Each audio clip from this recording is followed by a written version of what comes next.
Hi friends, అందరికీ నమస్కారం. Welcome to my channel. ఈరోజు మన ఛానల్లో మరొక కొత్త రెసిపీ వచ్చేసి మంచి రుచికరమైన బగారన్నం మరియు చికెన్ కర్రీని చాలా టేస్టీగా ఈజీగా ఎలా చేయాలో చూసేద్దాం. మంచి రుచికరమైన బగారన్నంని చాలా సింపుల్గా ఎలా చేయాలో చూసేద్దాం. ఇలా చేసిన ఈ బగారన్నం అయితే ఏ కూరతో అయినా చాలా టేస్టీగా ఉంటుందండి. ఇంట్లో ఏం కూరలు లేనప్పటికీ కూడా ఇలా ఈ బగారన్నం చేసుకొని మామిడికాయ పచ్చడి వేసుకొనైనా తినేయొచ్చండి. చాలా టేస్టీగా ఉంటుంది. అంతేకాకుండా చికెన్, మటన్, ఆలు కుర్మా, వంకాయ కుర్మా వేసుకొని తింటే కూడా చాలా టేస్టీగా ఉంటుందండి.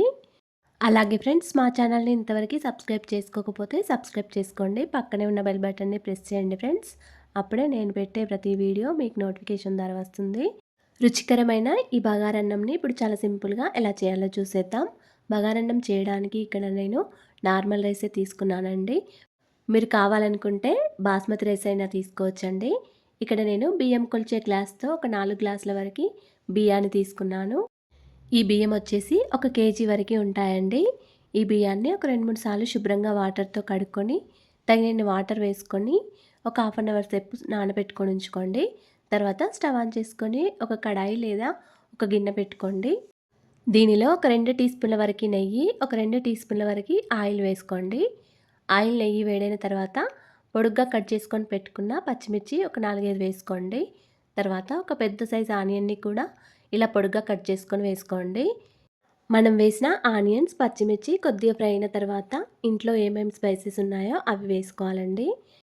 నేనైతే ఒక 2 ఇంచుల వరకు దాల్చిన చెక్క, ఒక 2 అనాస మొగ్గలు, ఒక 2 వరకు పెద్ద ఇలాచీలు, ఒక 6 వరకు లవంగాలు, కొంచెం షాజీరా, ఒక 5 వరకు యాలకులని ఇలా పొట్టు తీసేసి వేసుకోండి. మసాలా దినుసులన్నీ వేసిన తర్వాత ఒకసారి ఇలా కలుపుకోండి. ఇవి కొద్దిగా ఫ్రై అయిన తర్వాత దీనిలోకి కొద్దిగా బగారా పువ్వు, కొంచెం జాపత్రి, ఒక 3 వరకు బిర్యానీ ఆకులు వేసుకొని మళ్ళీ ఒకసారి కలుపుకోండి. మీరు కావాలనుకుంటే ఇందులోకి ఒక 4, 5 వరకు మిరియాలను కూడా వేసుకోవచ్చు. ఇప్పుడు దీనిలోకి కొంచెం పుదీనా వేసుకొని మళ్ళీ ఒకసారి కలుపుకోవాలి. మనం వేసిన ఆనియన్స్ లైట్ గోల్డెన్ కలర్ వచ్చే వరకు ఫ్రై చేసుకోవాలి. ఇప్పుడు దీనిలోకి ఒక 4, 5 వరకు జీడిపప్పులు వేసుకోండి. మీరు ఈ జీడిపప్పులు మొదట్లో అయినా వేసుకోవచ్చండి. నెయ్యిలో వేసుకొని ఫ్రై చేసుకున్న తర్వాత మిగతా ఇంగ్రీడియంట్స్ అయినా వేసుకోవచ్చు. ఇక్కడ ఒక పావు టీ స్పూన్ వరకు అల్లం వెల్లుల్లి పేస్ట్ వేసుకొని ఫ్రై చేసుకోండి. అల్లం వెల్లుల్లి పేస్ట్ వీడియో స్కిప్ అయిపోయిందండి. తర్వాత దీనిలోకి ఒక 5 గ్లాసుల వరకు వాటర్ వేసుకోవాలి. ఇక్కడ నేను బియ్యం కొలిచే గ్లాస్తో కాకుండా నార్మల్ గ్లాస్తో వాటర్ వేస్తున్నాను. అదే బియ్యం ఏ గ్లాస్తో అయితే తీసుకుంటామో అదే గ్లాస్తో డబల్ వరకు వాటర్ వేసుకోండి. ఇప్పుడు దీనిలోకి కొద్దిగా కొత్తిమీర కూడా వేసుకొని మొత్తం అంతా కూడా ఒకసారి బాగా కలుపుకొని ఇలా మూత పెట్టుకొని ఉంచుకోండి. స్టవ్ని మీడియం ఫ్లేమ్లో పెట్టుకొని ఉంచుకోండి. ఇలా వాటర్ మరిగిన తర్వాత దీనిలోకి మనం నానబెట్టుకొని ఉంచుకున్న బియ్యాన్ని వేసుకోవాలి. బియ్యం ఎక్కువసేపు నానినట్లయితే మనకి వాటర్ తక్కువగానే పడతాయండి రైస్ ఉడకడానికి. అదే బియ్యం నానబెట్టకుండా అప్పటికప్పుడు రైస్ చేసుకోవాలనుకుంటే వాటర్ ఎక్కువగానే పడతాయి. వాటర్లో బియ్యం వేసిన తర్వాత కొద్దిసేపు ఇలా మూత పెట్టుకొని స్టవ్ని మీడియం ఫ్లేమ్లో పెట్టుకొని ఉంచుకోండి. మధ్య మధ్యలో మూత తీసి ఒకసారి కలుపుకోండి. రైస్లోని వాటర్ పోయిన తర్వాత స్టవ్ని సిమ్లో పెట్టుకొని మూత పెట్టుకొని ఒక 2 మినిట్స్ వరకు వాటర్ పూర్తిగా పోయేంత వరకు ఉంచుకోండి. రైస్ని పూర్తిగా ఉడికించుకోండి. తర్వాత దీనిలోకి పైనుంచి కొంచెం సన్నగా తరిగిన కొత్తిమీర, పుదీనాను వేసుకొని మూత పెట్టుకోండి. స్టవ్ని సిమ్లో పెట్టుకొని ఉంచుకోండి ఒక 2 మినిట్స్ వరకు. తర్వాత స్టవ్ ఆఫ్ చేసుకోండి. అంతేనండి, ఎంతో టేస్టీగా సింపుల్గా చేసుకునే బగారా రైస్ రెడీ అయిపోయింది. ఇలా చేసిన ఈ రైస్ అయితే పొడి పొడిగా చాలా టేస్టీగా ఉందండి. చాలా టేస్టీగా చికెన్ కర్రీని ఎలా చేయాలో చూసేద్దామండి. ఇలా చేసిన ఈ చికెన్ కర్రీ అయితే సెమీ గ్రేవీతో చాలా సింపుల్గా కుక్కర్లో చేసుకోవచ్చండి. చాలా టేస్టీగా ఉంటుంది. రైస్లోకైనా చపాతీలోకైనా చాలా రుచికరంగా ఉంటుంది. మీరు కూడా ఇలా ఒకసారి ట్రై చేసి చూడండి. మరి నోరూరించే ఈ చికెన్ కర్రీని ఇప్పుడు చాలా టేస్టీగా ఎలా చేయాలో చూసేద్దాం. చికెన్ కర్రీ కోసం ముందుగా ఇక్కడ నేనైతే 1 కేజీ వరకు చికెన్ తీసుకున్నానండి. ఈ చికెన్ అయితే నేను స్కిన్ తోటే తీసుకున్నానండి. మీరు కావాలనుకుంటే స్కిన్ లేకుండానైనా ఈ చికెన్ని ఇలా కొట్టించుకోవచ్చు.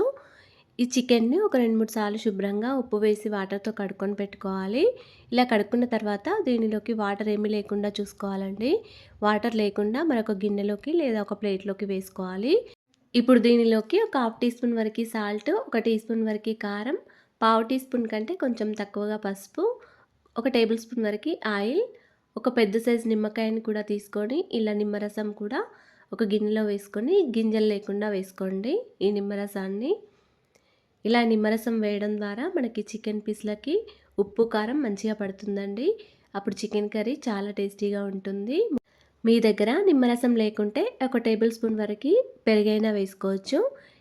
మనం వేసిన ఉప్పు, పసుపు, కారం చికెన్ ముక్కలకి కలిసే విధంగా బాగా కలుపుకోవాలండి. ఇలా కలుపుకుంటేనే మనకి చికెన్ కర్రీ చాలా టేస్టీగా వస్తుంది. ఇలా కలుపుకున్న చికెన్ని ఒక 20 మినిట్స్ వరకు మంచిగా నానబెట్టుకొని ఉంచుకోవాలండి. ఈ చికెన్ ఇప్పుడు పక్కకు పెట్టుకొని ఇప్పుడు దీనిలోకి ఒక 2 పెద్ద సైజు ఆనియన్స్ని ఇలా పొడుగ్గా కట్ చేసుకొని పెట్టుకోవాలి.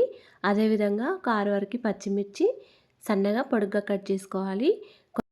అదేవిధంగా కొంచెం పుదీనా, కొద్దిగా కొత్తిమీర కూడా ఇలా కట్ చేసుకొని పెట్టుకోండి. తర్వాత స్టవ్ ఆన్ చేసుకొని ఒక కుక్కర్ పెట్టుకోవాలి. కుక్కర్లో ఒక 3 టేబుల్ స్పూన్ల వరకు ఆయిల్ వేసుకోండి.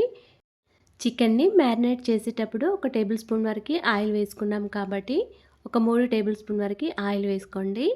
ఆయిల్ వేడైన తర్వాత మనం కట్ చేసుకొని పెట్టుకున్న పచ్చిమిర్చి, ఆనియన్స్, పుదీనా వేసుకొని ఒకసారి కలుపుకోండి. ఆనియన్స్ లైట్ గోల్డెన్ కలర్ వచ్చే వరకు ఫ్రై చేసుకున్న తర్వాత దీనిలోకి ఒక 3 వరకు యాలకులు, ఒక 3 వరకు లవంగాలు, కొంచెం షాజీరా, ఒక చిన్న దాల్చిన చెక్క ముక్క వేసుకోండి. ఇలా వేసిన తర్వాత ఒకసారి కలుపుకోవాలి. ఇప్పుడు దీనిలోకి ఒక టీ స్పూన్ వరకు కసూరి మేతి కొద్దిగా క్రష్ చేసుకొని వేసుకోండి. కసూరి మేతి వేసిన తర్వాత కూడా మళ్ళీ ఒకసారి కలుపుకోవాలి. ఇప్పుడు దీనిలోకి ఒక 2 టీ స్పూన్ల వరకు అల్లం వెల్లుల్లి పేస్ట్ వేసుకోండి.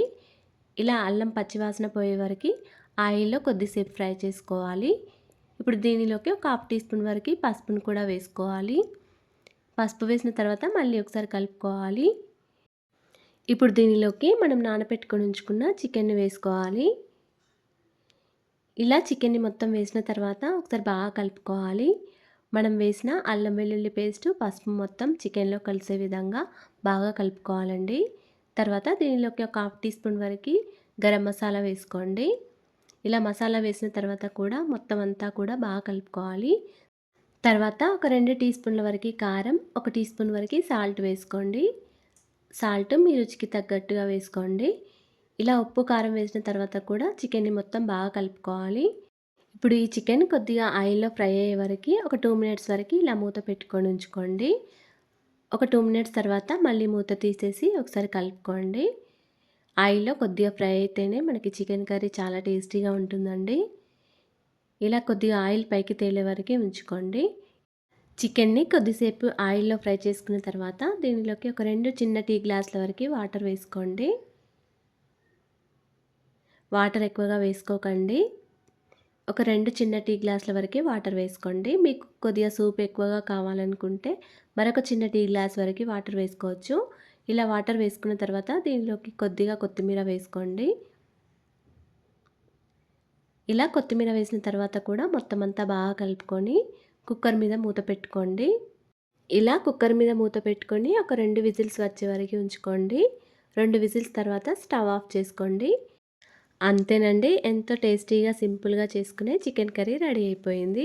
ఇలా చేసిన ఈ చికెన్ కర్రీ అయితే సెమీ గ్రేవీతో చాలా టేస్టీగా ఉందండి. చికెన్ పీస్లు అయితే జ్యూసీగా పర్ఫెక్ట్గా ఉడికిపోయాయి.